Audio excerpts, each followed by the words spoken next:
Welcome to the Bellino Shots podcast. We are your hosts. I'm Marco. And I'm Lauren, and we are here today with our special guest, Clara Bellino. Are you a shy person, Clara? I can be. I'm not as much as I used to be.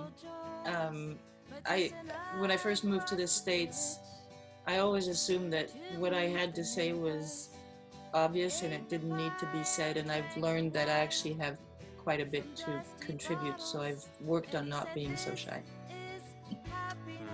Did you ever feel a knot in your throat before a show or some butterflies in your belly in the middle of a verse? Oh gosh, yes.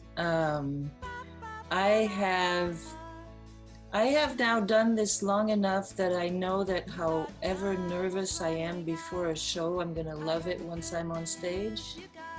But I also really have, in spite of that, sometimes before a show tell myself, why do I do this to myself? But only because I've done it long enough, I go, yeah, you wonder that now, and then you'll have fun at the show, and then it'll be. And here's another thing. I mean, I had one of the reasons I stayed in the States was I got accepted to a fabulous voice class from this very amazing lady who I studied with for 10 years. Her name was Judy Davis, and she always said, you know, if you ask somebody if they're nervous before the show and they go, oh no, I'm not nervous anymore, she always said, that means they have forgotten that there's a chance they will make an ass out of themselves. So to me, it's part of being human. I mean, I would feel weird.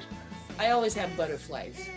I don't care how long I've done it, I always have butterflies. And that to me is part of the fact that I haven't forgotten yet that I'm human.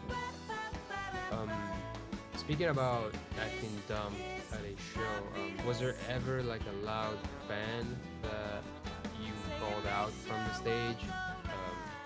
If something's distracting you in the audience,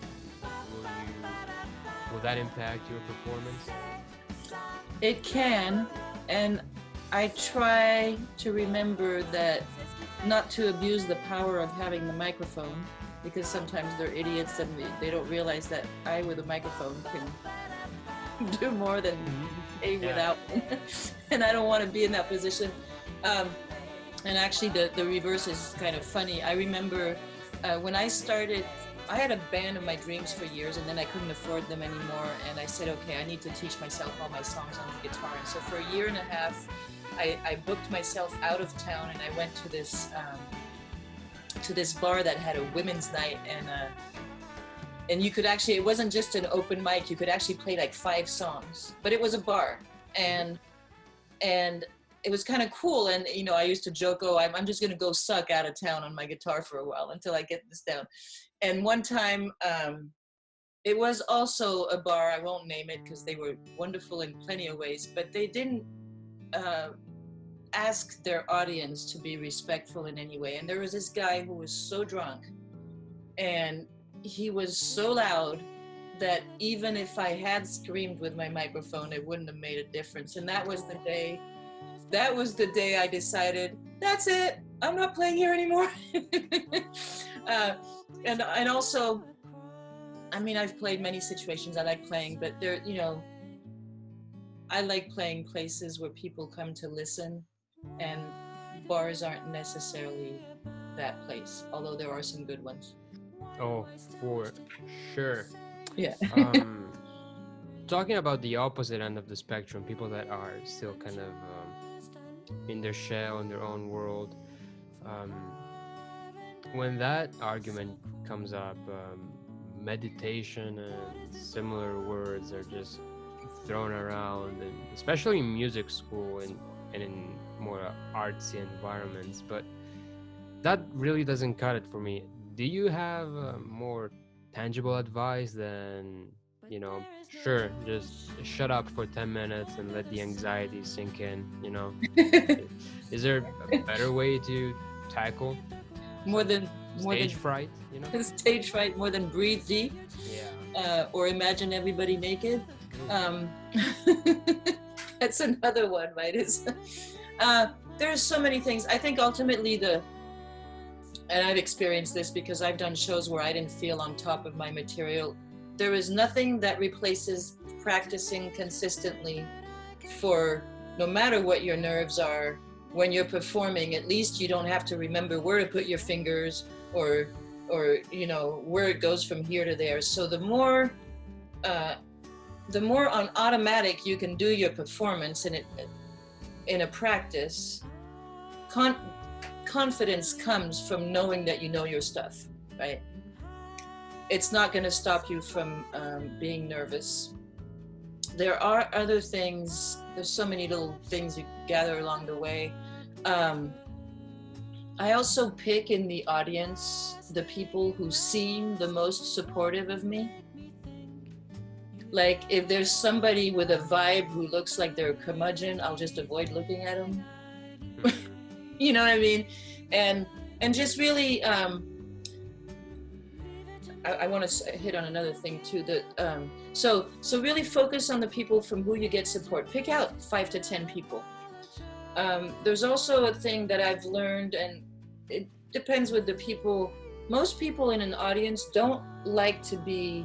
When people say make eye contact, actually most people in an audience don't want you to make direct eye contact with their eyes. Oh, interesting.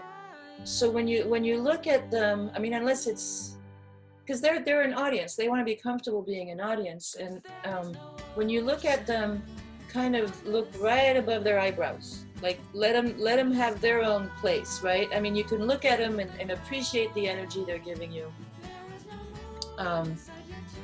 And then, oh gosh, I was going to say there was another thing that it just escaped me.